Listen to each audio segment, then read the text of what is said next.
having this conversation with an expert who is very sound in this field in person of Dr. Wisdom Enang. He joins us virtually to talk about self-defense at large. Thank you so much for joining us, Dr. Wisdom. Hi, good morning. Thank you very much for having me. Thank you so much. We're talking about self-defense. We've given a brief introduction in regards to that, but let's kick off very quickly so we can have time to accommodate all questions now. When we hear self-defense, what are the most common mistakes that people make in self-defense situations, and how can these mistakes be avoided or mitigated? Oh, thank you. Good question. I think one of the most common mistakes is having a misjudgment of the situation. So when you're looking at the danger that you have to look at, okay, so what is the best method to deploy? Is the best method to simply give up and just not get into the altercation altogether and find your way to safety? Is the best method to sort of put up a bravado and scare the people around there that are trying to attack you, or is it to respond with sort of a counter attack? And you need to judge the situation very carefully, because it's a function of where you are, the location, how many people are attacking you, the nature of the attack, the apparatuses at your disposal. So are you able to run away? Are you able to call for help? Or are they just, the people around there? Are they people that if you call for help, no one is going to answer you?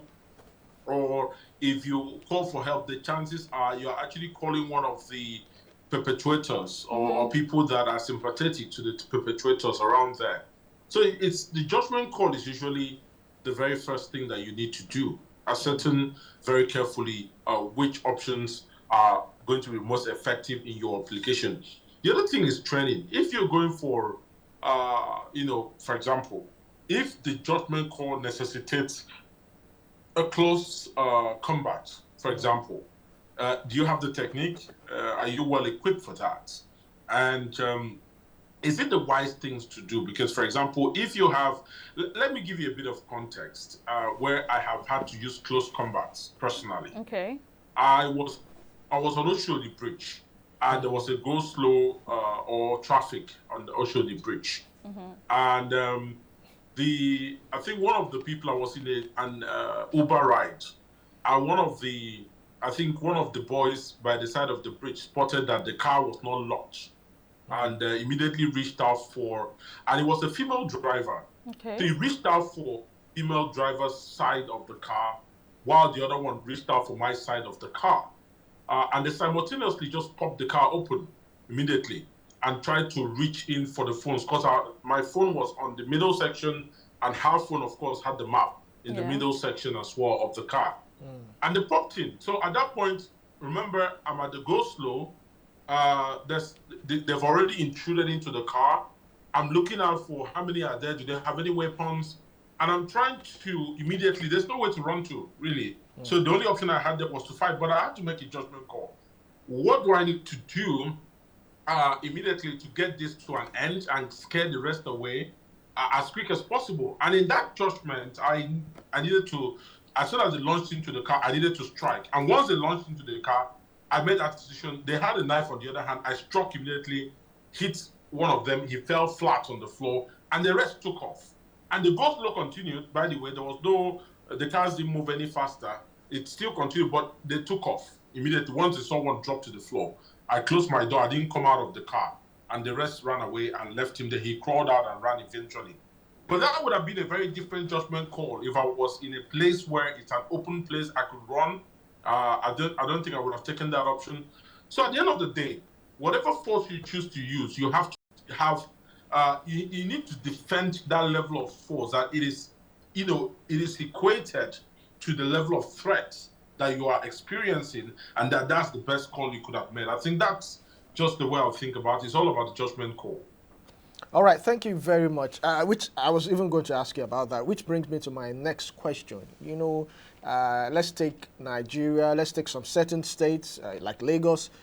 People commute a lot, especially people working, they commute a lot in the night. So what are the best safety measures for people who move around in the night, especially people driving at home or people working in certain areas or just, at a certain bus stop, garages? What are the best safety measures around that period, around that time? Okay, I'm going to give you a few tips from my own life experience because it's relatable, and I can tell you, first thing first, you need to make a judgment call always. So I'll give you a context. If I'm driving a normal Corolla, for example, I don't mind being stuck in traffic, for example, because I know, okay, it's not standing out of the other cars.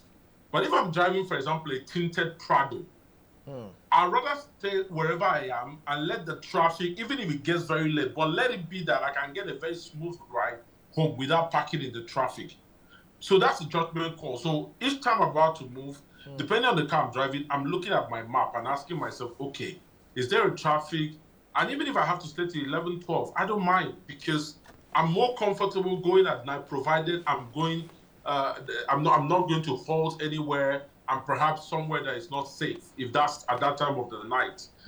But do I really need to travel at the night? That night time is the question. So I can program my trips to make sure that the night trips are out if I can avoid it. That's another one. So judgment call about your timing, judgment call about how you want to make your trip. Then the third thing is, if you're perhaps going to make a journey, I always have a little change in my hands. I will give you a little bit of context again. I was driving, my Prado, and I was driving in Lagos, and some people came. I just saw them come out of, both sides of the road in the traffic, and they begged for money. And sincerely, I didn't have that much cash on me. So I told them I didn't have that much cash on me. It started like begging, but it soon became something else. Started by begging, and I waved at. I didn't wind down. I waved that I don't have money. Do you know what it did? Immediately, two of them leaned on my side mirror and told me if I don't give them money, they will tear it apart, run into both sides of the road. And I have to make a decision. Do I leave my car there and run after them? Or do I, so what's the judgment call? What saved me was that I had at least 1,500 of me. And what did I do? I gave them 500 each, 500 each. They thanked me and they went away. They could have snapped my mirror. Exactly. And in fact, I found out that on that same road, they have done that to several people. They'll do that and take off into the wind. You can't get them. So it always helps to have a little bit of light change on you if you're going to travel, because anything could happen. It could be the difference between fixing your side mirror that, I don't know, might cost maybe, 50,000 each, I don't know. But it could be one of the ways to avoid any of that altogether. Right. Then for me, another thing is, learn to communicate. I know people would feel I'm a big guy. Why do I need to tell anybody where I am? But I think it's very important because in this time and age where security is a problem, let your loved ones, family, loved ones, anybody, your friends know where you are. So, okay, I'm leaving to here, I'm going to here. And then it helps because if for anything, like me, if I'm going anywhere, at night, I will share my live location because it means I can get help. I mean, help. You could have a medical challenge. You could pop up anytime. It could even be a challenge where you meet some people you're not supposed to meet, and then you end up going where you're not supposed to go in their company. So there's a lot of things, but there are safety tips, like I've just mentioned, that you can obviously take. And another thing is make sure your cars are functional. You don't want to drive with a car that you're managing, perhaps driving somewhere very late.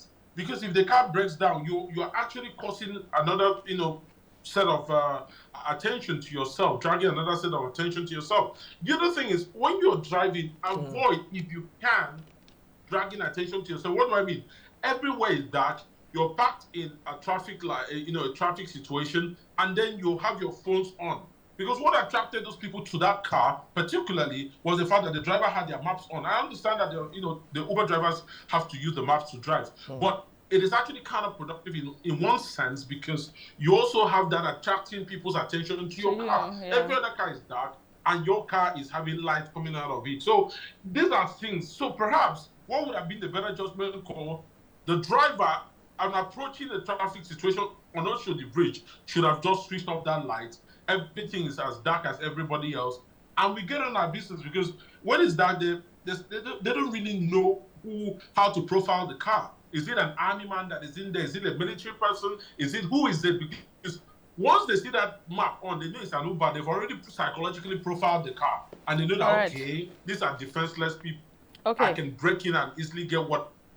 So you have to give that air of uncertainty to those guys that are perpetrating this crime. They're like, who is in this car? It could be anybody. It could be law enforcement. It could be anybody. Once you do that, you've already given them a Wisdom Enang, let me come in here. We're talking about self-defense at large, and so far we've majorly talked about commuters, commuting on the road, how to protect yourself against people that want to attack you on the road.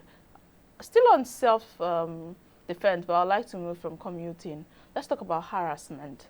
Now, there are different forms of harassment. There's physical harassment, there's sexual harassment, there's emotional harassment. But I would like to narrow it down to sexual and physical. When I say physical, hitting somebody, when someone constantly hits you, or when you're sexually abused by somebody. Now, two questions in one.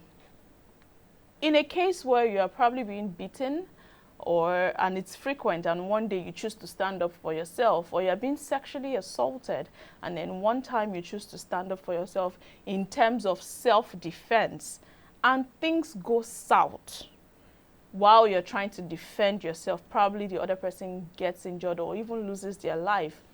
How do you defend such kind of situation with sufficient evidence, especially in a climate like Nigeria where it's hard to prove your case? And how best do you manage situations like that to avoid loss of life, in quote? Absolutely. I think it's a very important question. And, for me, it's not just a Nigerian problem. It's a problem even abroad. And I'll tell you how those discussions go down in court. The first thing is, what sort of crime is this? Because we're going to target a crime. Because once you've taken a human life, or there's been some sort of bodily harm, it becomes a crime. Is it a crime of passion? Is it a crime of opportunity? Is it a crime of, revenge? What sort of a crime is it? So you then profile, what I mean in essence is you profile what is the intent.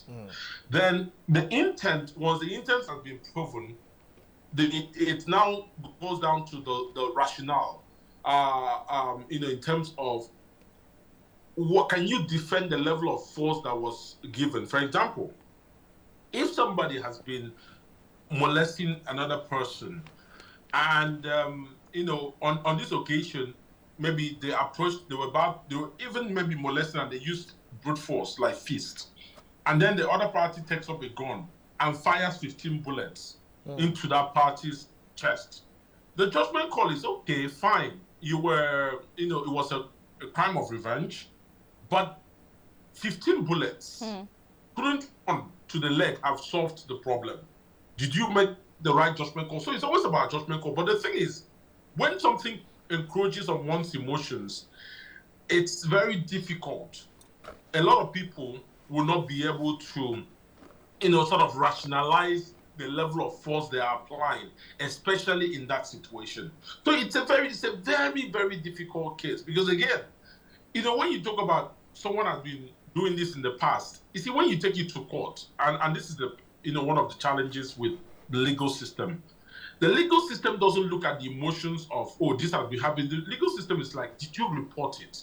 And, had you reported it, then that would have been taken care of. But when you come and say, it's something that has happened, and, it's happened repeatedly, and once you've not reported it, or once there is no one that can attest to it, and once you have not explored the legal routes to resolve it prior to then, it becomes a very difficult conversation. Because remember, the two, once someone is dead, it's either the least you can get is involuntary manslaughter. That's the least you can get, all the way to capital murder. So you have to, across the spectrum, trying to pitch your argument to say, okay, look, this is but no one wants to get there. If let's say you have a very toxic situation that is going to degenerate, it's always better to take a leave. I like to borrow the words of Kenny Rogers. He said, "You don't have to fight to be a man," and you have to make that judgment call and say, what are. I always tell people, like, there are causes, there are actions, and there are consequences, and you're going to ask yourself, are the consequences worth the actions? And in fact, is it worth the causes that I'm trying to fight for? So, those are the judgment calls you make. Again, it's always about judgment call, but it's never, when you see the telltale signs of violence, you need to, get yourself out of that situation, because it could degenerate. It could be both ways. It could be the man that is the victim, or if it's two men, the woman, it could be anybody. So you don't want to, push your love very far in situations that will bring violence. Very, very true. Dr. Wisdom Enang, this is a conversation that 20 minutes cannot do justice to, but I assure you, we will definitely have a part 2 of this discourse. We'll definitely finish it up. But unfortunately, right now, we need to wrap up the conversation because we've exhausted our time on this. Thank you so much for joining us. We've not landed on this. Would have you join us very soon again. Thank you. Deeply appreciate it. Enjoy your morning. And you too. Bye-bye.